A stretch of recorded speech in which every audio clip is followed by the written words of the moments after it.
What if I told you that every masterpiece, every painting you admire, every book that moved you, every song you can't stop humming, probably sits on top of a mountain of failures you'll never see? J.K. Rowling's first Harry Potter manuscript was rejected 12 times. Vincent van Gogh sold only one painting in his lifetime. Thomas Edison tried thousands of prototypes before the light bulb worked. So here's the question. Is failure not just common, but actually necessary for creativity? Let's dive into the science, the stories, and the strategies to understand whether your next flop could be the best thing that ever happened to your creative work. What do we mean by failure? First, let's define failure in a creative sense. Failure isn't about moral weakness. It's not about being bad or talentless. In creativity, failure simply means your output didn't match your intent or the world's reception. The poem falls flat. The painting feels lifeless. The pitch gets rejected. Psychologist Teresa Amabile, who studies creativity at Harvard, says creative work happens when skills, motivation, and environment come together. Failure often signals that one of those elements needs adjusting, not that you should give up. Think of failure as feedback. It's raw data telling you where the gap is between vision and reality. Let's talk about some artists who failed forward. Vincent van Gogh. Van Gogh painted over 900 works, yet in his lifetime he was dismissed, criticized, and considered unstable. He sold only one painting. But his failures weren't wasted. His relentless experimenting with color, brushwork, and emotional intensity became the foundation of his genius. Without those failures, we wouldn't have Starry Night. J.K. Rowling. Rowling's rejections weren't just frustrating, they were instructive. Each publisher's no forced her to tighten her manuscript, refine her storytelling, and sharpen her pitch. When Bloomsbury finally said yes, the book had been forged in failure. The Beatles. Early in their career, the Beatles were turned down by Decca Records, who famously told them guitar groups are on the way out. That rejection forced them to keep gigging, refining their live performance and developing their unique sound. By the time EMI signed them, they were unstoppable. Steve Jobs. Jobs was fired from Apple, the company he co-founded. Public humiliation. But during his failure years, he built Next and acquired Pixar, which revolutionized animation. Those failures set the stage for his legendary return to Apple. Pattern. Failure wasn't the end. It was the soil where innovation grew. The science of why failure fuels creativity. 1. Desirable difficulties. Psychologists. Robert and Elizabeth Bjork coined the term desirable difficulties. When learning is too easy, nothing sticks. When it's too hard, we shut down.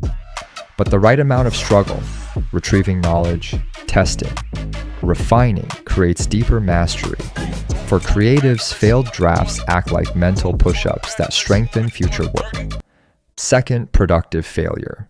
Researcher Manu Kapoor studied productive failure in classrooms.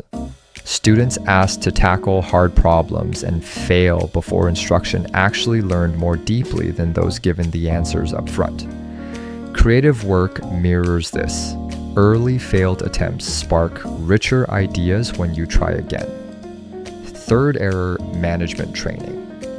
Organizational psychologists found that encouraging employees to make errors, then reflect on them, led to better problem solving. The key was mindset. Errors weren't shameful. They were information.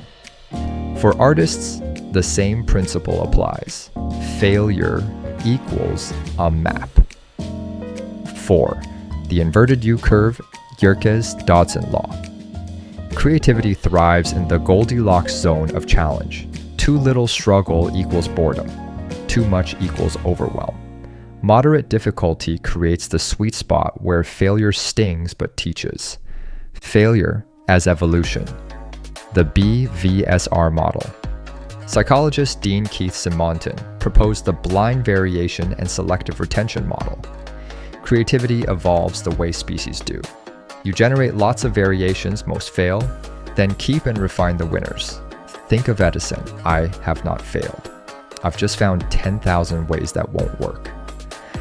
Each failure was a blind variation that narrowed the search towards success. In other words, failure is baked into the math of innovation. If you only produce safe ideas, you'll never stumble on the breakthroughs. Mindset matters. Why some turn failure into fuel. Not everyone responds to failure the same way. Growth mindset.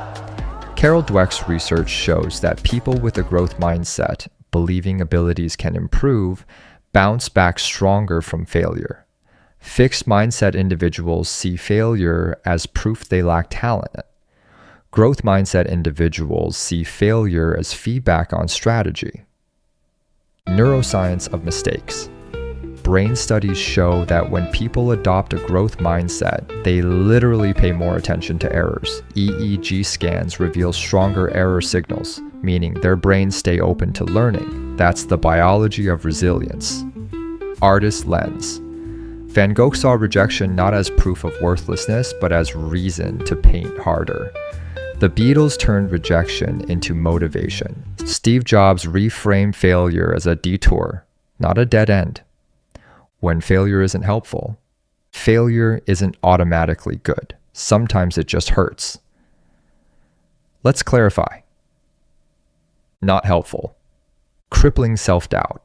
If failure convinces you you're not creative, it paralyzes.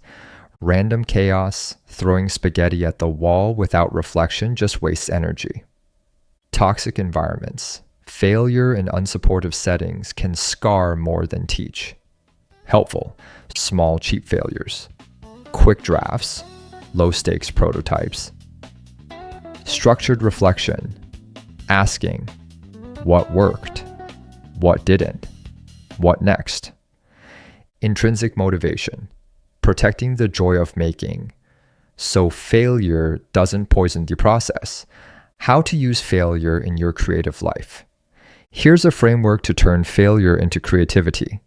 Set desirable difficulty. Aim just beyond your comfort zone. Generate variations like Simonton's BVSR model. Create many ideas, expect most to flop.